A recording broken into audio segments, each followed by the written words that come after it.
പ്രിയപ്പെട്ട സുഹൃത്തുക്കളെ, CPM-ന്റെ സമുന്നത നേതാവും കേന്ദ്ര കമ്മിറ്റി അംഗവുമായിട്ടുള്ള ഡോക്ടർ TM തോമസ് ഐസക് രാഷ്ട്രീയം അവസാനിപ്പിക്കണം എന്ന് പറയാൻ വേണ്ടിയിട്ടാണ് ഈ വീഡിയോയിലൂടെ ശ്രമിക്കാൻ പോകുന്നത്. തോമസ് ഐസക്കിനെ സംബന്ധിച്ചിടത്തോളം രാഷ്ട്രീയം അവസാനിപ്പിച്ചാലും അത് ജീവിതത്തിൻ്റെ അവസാനമൊന്നും ആവും എന്നാരും തെറ്റിദ്ധരിക്കരുത്. കാരണം തോമസ് ഐസക് എണ്ണപ്പെട്ട ഒരു സാമ്പത്തിക വിദഗ്ധനും ബുദ്ധിജീവിയുമാണ്. അദ്ദേഹം സെൻറ്റർ ഫോർ ഡെവലപ്മെൻറ്റ് സ്റ്റഡീസ് എന്ന് പറഞ്ഞ ഞാൻ ഉൾപ്പെടെ പഠിച്ച സ്ഥാപനത്തിലെ പ്രൊഫസറായിരുന്നു. ഒട്ടേറെ പുസ്തകങ്ങൾ അദ്ദേഹം ഇംഗ്ലീഷിലും മലയാളത്തിലും രചിച്ചിട്ടുണ്ട്. ഇന്ത്യയിലെമ്പാടും വിദേശ രാജ്യങ്ങളിലൊക്കെ നടന്ന് പണ്ഡിതോചിതമായിട്ടുള്ള ഒരുപാട് പ്രഭാഷണങ്ങൾ ഒക്കെ നടത്തിയിട്ടുള്ള ഒരു പ്രധാനപ്പെട്ട ഒരു സാമ്പത്തിക വിദഗ്ധനും ബുദ്ധിജീവിയുമാണ് തോമസ് ഐസക്. അതുകൊണ്ട് തന്നെ ഡോക്ടർ തോമസ് ഐസക്കിന് രാഷ്ട്രീയം അവസാനിച്ചു എന്നുള്ളത് കൊണ്ടും അത് ലോകത്തിൻ്റെ അവസാനമൊന്നുമല്ല. പക്ഷേ ഡോക്ടർ തോമസ് ഐസക് രാഷ്ട്രീയം അവസാനിക്കുന്നതായിരിക്കും നല്ലത് എന്നത് ഈ തെരഞ്ഞെടുപ്പിൽ അദ്ദേഹത്തിന് കിട്ടിയിട്ടുള്ള വോട്ടിൻ്റെ കണക്കുകളുടെ അടിസ്ഥാനത്തിൽ ഒന്ന് വിശദമാക്കാൻ വേണ്ടിയിട്ടാണ് ഞാൻ ഈ വീഡിയോയിലൂടെ ശ്രമിക്കാം. സുഹൃത്തുക്കളെ, നമുക്കറിയാം SFIയുടെ സംസ്ഥാന പ്രസിഡൻ്റായിരുന്നു തോമസ് ഐസക് പതിറ്റാണ്ടുകൾക്ക് മുമ്പ്. വലിയ ആവേശം ഉണ്ടാക്കുന്ന ഒരു നേതാവായിരുന്നു. അതിനുശേഷം അദ്ദേഹം കേരള ശാസ്ത്ര സാഹിത്യ പരിഷത്തുമായി ബന്ധപ്പെട്ടുകൊണ്ട് അതിൻ്റെ സി കമ്മിറ്റിയിലൊക്കെ പ്രവർത്തിച്ചു. അതിൻ്റെ ഒരു ബുദ്ധിജീവിയായിരുന്നു. 1991 EMSൻ്റെ പ്രത്യേക താല്പര്യപ്രകാരം CPM-ൻ്റെ സംസ്ഥാന കമ്മിറ്റിയിലേക്ക് അദ്ദേഹം വന്നു. 2001 മുതൽ അദ്ദേഹം MLA ആയിരുന്നു. 2001, 2006, 2011, 2016 4 പ്രാവശ്യം അദ്ദേഹം MLA ആയിരുന്നു. അതിനിടയിൽ 2 തവണ അദ്ദേഹം ധനകാര്യമന്ത്രിയായി, ഒരു പതിറ്റാണ്ട് ധനകാര്യമന്ത്രിയായിരുന്നു. ഇപ്പോൾ CPM-ൻ്റെ കേന്ദ്ര കമ്മിറ്റി അംഗമായി പ്രവർത്തിച്ചുകൊണ്ടിരിക്കുകയാണ്. 70 വയസ്സ് കഴിഞ്ഞു എന്നുള്ളത് കൊണ്ട് അദ്ദേഹത്തിന് 2021 മത്സരിക്കാനും കഴിഞ്ഞില്ല. മത്സരിക്കണമെന്ന് അതിയായ ആഗ്രഹമുണ്ടായിരുന്നു, പക്ഷേ അത് അദ്ദേഹത്തിന് കഴിഞ്ഞില്ല. അദ്ദേഹത്തിന് നമുക്കറിയാം ഈ തെരഞ്ഞെടുപ്പ് വന്ന സമയത്ത് അദ്ദേഹം ചില അഭിമുഖങ്ങളൊക്കെ കൊടുത്തിരുന്നു. ഞാൻ അതിനെക്കുറിച്ചൊരു വീഡിയോ ചെയ്തിരുന്നു. ആ അഭിമുഖത്തിൽ അദ്ദേഹം മത്സരിക്കാനുള്ള ആഗ്രഹം പരസ്യമായി പ്രകടിപ്പിച്ചിരുന്നു. കാരണം 2-2.5 വർഷക്കാലമായി അദ്ദേഹത്തിന് അധികാരമില്ലായിരുന്നല്ലോ. 2001 മുതൽ അദ്ദേഹം അധികാരത്തിലായിരുന്നു.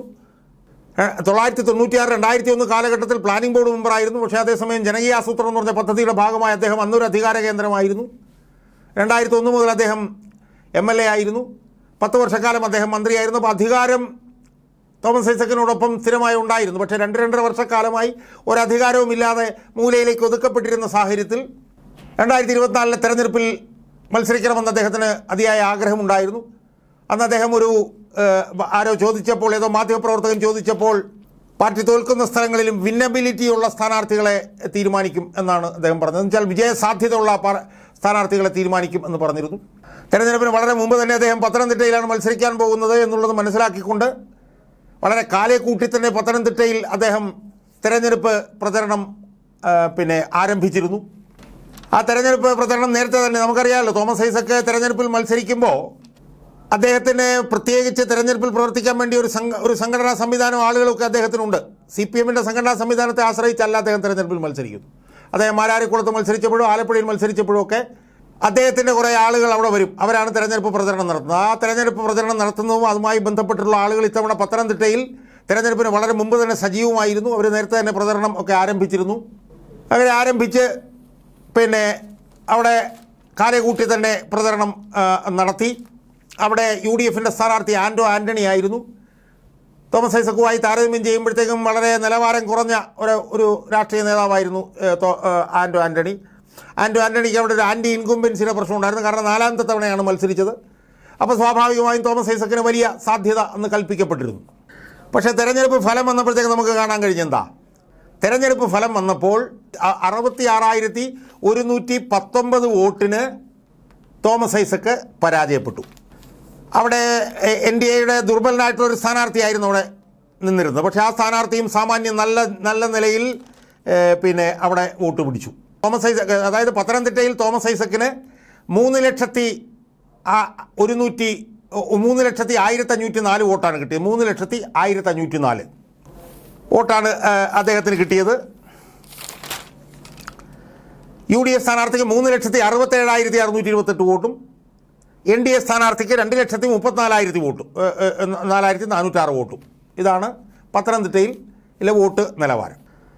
UDF സ്ഥാനാർത്ഥിക്ക് 39.98% വോട്ട് കിട്ടിയപ്പോൾ LDF സ്ഥാനാർത്ഥിക്ക് 32.79% വോട്ടും NDA സ്ഥാനാർത്ഥിക്ക് 25.49% വോട്ടും ലഭിച്ചു. അങ്ങനെ 60,000-ലധികം വോട്ടിന് തോമസ് ഐസക് എന്ന് പറയുന്ന ബുദ്ധിജീവി പത്തനംതിട്ടയിൽ പരാജയപ്പെട്ടതായിട്ടാണ് നമുക്ക് മനസ്സിലാക്കാൻ കഴിയുന്നത്. അപ്പോൾ അത് സംബന്ധിച്ചിട്ടുള്ള ചില കണക്കുകൾ ഇവിടെ ഞാൻ അവതരിപ്പിക്കാൻ പോവുകയാണ്. ആ കണക്കുകളിലൂടെയാണ് ഞാൻ തോമസ് ഐസക് ഇനിയിപ്പം ഈ പണി അങ്ങ് അവസാനിപ്പിക്കുന്നതാണ് നല്ലത് എന്ന് പറയാൻ പോകുന്നത്. സുഹൃത്തുക്കളെ, പത്തനംതിട്ട മണ്ഡലത്തിൽ 7 നിയമസഭാ മണ്ഡലങ്ങളാണുള്ളത്. കാഞ്ഞിരപ്പള്ളി, പൂഞ്ഞാർ, തിരുവല്ല, റാന്നി, ആറന്മുള, കോന്നി, അടൂർ, അങ്ങനെ 7 മണ്ഡലങ്ങളാണ് പത്തനംതിട്ടയിലുള്ളത്. അതിൽ കാഞ്ഞിരപ്പള്ളിയിൽ 2021 60,299 വോട്ടാണ് LDFന് ലഭിച്ചതെങ്കിൽ ഇത്തവണ ലഭിച്ചത് 40,000 വോട്ടുകളാണ്. അപ്പോൾ തോമസ് ഐസക് എന്ന് പറയുന്ന ബുദ്ധിജീവി അവിടെ മത്സരിച്ചിട്ടും കാഞ്ഞിരപ്പള്ളിയിൽ ഏതാണ്ട് 19,394 വോട്ടിൻ്റെ കുറവുണ്ടായി. ഇനി തിരുവല്ല മണ്ഡലത്തിലേക്ക് നമ്മൾ വന്നാലോ, അവിടെ 2021 62,178 വോട്ടാണ് കിട്ടിയത് LDFന് കിട്ടിയതെങ്കിൽ അതിപ്പം 41,729 വോട്ടായി കുറഞ്ഞു. അവിടെയും 20,409 വോട്ടിൻ്റെ കുറവ്. റാന്നിയിലും 15,000 വോട്ടിൻ്റെ കുറവ്. ഇനി ആറന്മുളയിലേക്ക് വന്നാലുണ്ടല്ലോ, ആറന്മുളയിൽ 2021 LDFന് കിട്ടിയത് 74,950 വോട്ടാണെങ്കിൽ അതിപ്പം 44,939 വോട്ടായിട്ടാണ് കുറഞ്ഞത്. എന്ന് പറയുമ്പോൾ അവിടെ 30,000 വോട്ടിൻ്റെ കുറവാണ് ഇത്തവണ 2021 അപേക്ഷിച്ച് അവിടെ ഉണ്ടായത്. കോന്നിയിൽ 17,000 വോട്ട് കുറഞ്ഞു, അടൂരിലും 17,000 വോട്ട് കുറഞ്ഞു. അപ്പോൾ യഥാർത്ഥത്തിൽ 2021 അപേക്ഷിച്ച് 2024 പത്തനംതിട്ടയിൽ 1,12,112 വോട്ടാണ് LDFന് കുറഞ്ഞത്. അതിലൊരു മണ്ഡലത്തിൽ 30,000 കൂടുതൽ വോട്ട് കുറഞ്ഞു, ഒരു മണ്ഡലത്തിൽ 20,000 കൂടുതൽ വോട്ട് കുറഞ്ഞു, ഒരു മണ്ഡലത്തിൽ 19,000 കൂടുതൽ വോട്ട് കുറഞ്ഞു. ഇനി 2019 നമ്മൾ താരതമ്യം ചെയ്താലും എല്ലാ മണ്ഡലങ്ങളിലും വോട്ട് കുറഞ്ഞു. ചുരുങ്ങിയത് ഒരു 5,000, 6,000, 7,000 വോട്ട് എല്ലാ മണ്ഡലങ്ങളിലും കുറഞ്ഞു 2019 താരതമ്യം ചെയ്യുമ്പോഴും. അപ്പോൾ ഇതിൽ നിന്ന് മനസ്സിലാക്കേണ്ട ഒരു കാര്യം എന്താ, തോമസ് ഐസക് എന്ന് പറഞ്ഞ ബുദ്ധിജീവിയെ പത്തനംതിട്ട എന്ന് പറയുന്ന മണ്ഡലം ഔട്ട്റൈറ്റായിട്ട് റിജക്റ്റ് ചെയ്യുകയാണ് ചെയ്തത്. തോമസ് ഐസക്കിൻ്റെ തന്നെ ഭാഷയിൽ പത്തനംതിട്ടയിൽ ഏറ്റവും കൂടുതൽ വിജയസാധ്യതയുള്ള ഒരു സ്ഥാനാർത്ഥി എന്നുള്ള നിലയിലാണ് തോമസ് ഐസക്കിനെ നിർത്തിയത് എന്നാണ് അദ്ദേഹം അവകാശപ്പെട്ടത്. അദ്ദേഹം CPMലെ തന്നെയല്ല, കേരളത്തിലെ തന്നെ ഏറ്റവും പ്രധാനപ്പെട്ട ഇടത് ബുദ്ധിജീവിയാണ്, സാമ്പത്തിക വിദഗ്ധനാണ്. അദ്ദേഹവുമായി മത്സരിക്കാനുള്ള യോഗ്യത പോലും ഇല്ലാത്ത ആളാണ് ആൻഡോ ആൻ്റണി എന്നാണ് CPMക്കാർ പറഞ്ഞുകൊണ്ടിരുന്നത്. കാരണം ആൻഡോ ആൻ്റണി ഒരു സാധാരണ കോൺഗ്രസ് നേതാവ്, 3 തവണ ജയിച്ച ആളായതുകൊണ്ട് വലിയ എതിർപ്പ് മണ്ഡലത്തിലുണ്ട്. അതുകൊണ്ട് തോമസ് ഐസക് അവിടെ വലിയ തോതിൽ വിജയിക്കാൻ പോവുകയാണ് എന്ന് പറഞ്ഞെടുത്താണ് 66,000 വോട്ടിന് തോറ്റു എന്ന് മാത്രമല്ല 2021 അപേക്ഷിച്ച് 1,12,000 വോട്ടിൻ്റെ കുറവുണ്ടായി. 2019 അപേക്ഷിച്ച് 35,000 വോട്ടിൻ്റെ കുറവുണ്ടായി. 2021 അപേക്ഷിച്ച് പല മണ്ഡലങ്ങളിലും 20,000, 19,000, 30,000 വരെ വോട്ടിൻ്റെ കുറവ് ഉണ്ടായ സാഹചര്യത്തിൽ ഞാൻ നേരത്തെ സൂചിപ്പിച്ചതുപോലെ പത്തനംതിട്ട തോമസ് ഐസക്കിനെ ഔട്ട്റൈറ്റായിട്ട് റിജക്റ്റ് ചെയ്ത് കഴിഞ്ഞ സാഹചര്യത്തിൽ ഇനി തോമസ് ഐസക്ക് ഈ 72-ാം വയസ്സിൽ ഇനി രാഷ്ട്രീയത്തിൽ നിന്നിട്ട് വലിയ കാര്യമുണ്ടെന്ന് എനിക്ക് തോന്നുന്നില്ല. 4 തവണ MLA ആയി, 2 തവണ മന്ത്രിയായി, പാർട്ടിയുടെ കേന്ദ്ര കമ്മിറ്റി അംഗമായി. അതുകൊണ്ട് ഇതങ്ങ് അവസാനിപ്പിച്ചിട്ട് തോമസ് ഐസക്ക് വല്ല ബുദ്ധിജീവിയായിട്ടോ അല്ലെങ്കിൽ സാമ്പത്തിക വിദഗ്ധനായിട്ടോ അല്ലെങ്കിൽ വേറെ ഏതെങ്കിലും കോളേജിലോ അല്ലെങ്കിൽ യൂണിവേഴ്സിറ്റിയിലോ അല്ലെങ്കിൽ വിദേശ യൂണിവേഴ്സിറ്റിയിലോ പ്രൊഫസറായി പോകുന്നതാണ് നല്ലത് എന്നാണ് എനിക്ക് അദ്ദേഹത്തോട് വളരെ വിനയാന്വിതമായി സൂചിപ്പിക്കാനുള്ളത്. ഇനി തോമസ് ഐസക് പ്രവർത്തിച്ച സ്ഥലങ്ങളിലെല്ലാം വിഭാഗീയത ഉണ്ടാക്കിയിട്ടേ ഉള്ളൂ. ആലപ്പുഴ ജില്ലയിൽ പ്രവർത്തിച്ചു, അവിടെ വിഭാഗീയത. പത്തനംതിട്ടയിലും ഇപ്പോൾ കടുത്ത വിഭാഗീയതയാണ് അദ്ദേഹത്തിൻ്റെ തെരഞ്ഞെടുപ്പ് കഴിഞ്ഞപ്പോഴത്തേക്ക് അവിടെ ഉണ്ടായിട്ടുള്ളത്. പ്രവർത്തിക്കുന്നിടത്തെല്ലാം വിഭാഗീയത. ഇനി കേരളത്തിൽ തോമസ് ഐസക് കൊണ്ടുവന്ന സാമ്പത്തിക നയങ്ങളുണ്ടല്ലോ, ആ സാമ്പത്തിക നയങ്ങളാണ് കേരളത്തിലെ വലിയ സാമ്പത്തിക പ്രതിസന്ധിയിലേക്ക് കൊണ്ടുവന്ന് ചാടിച്ചിരിക്കുന്നത്.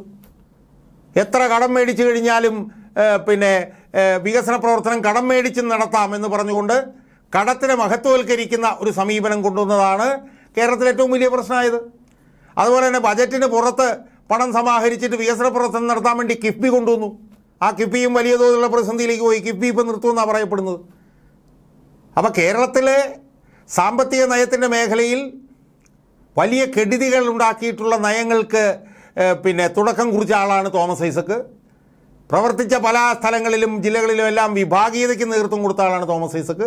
ആ തോമസ് ഐസക്കിനെ ജയസാധ്യതയുള്ള സ്ഥാനാർത്ഥി എന്നുള്ള നിലയിലാണ് പത്തനംതിട്ട നിർത്തിയത്. പക്ഷേ പത്തനംതിട്ടയിലെ വോട്ടർമാർ തോമസ് ഐസക്കിനെ ഞാൻ നേരത്തെ സൂചിപ്പിച്ചതുപോലെ ഔട്ട്റൈറ്റായിട്ട് റിജക്റ്റ് ചെയ്ത് കഴിഞ്ഞ സാഹചര്യത്തിൽ തോമസ് ഐസക്ക് രാഷ്ട്രീയ പ്രവർത്തനം എത്രയും പെട്ടെന്ന് അവസാനിപ്പിക്കുന്നതാണ് നല്ലത് എന്നാണ് എനിക്ക് സൂചിപ്പിക്കാനുള്ളത്.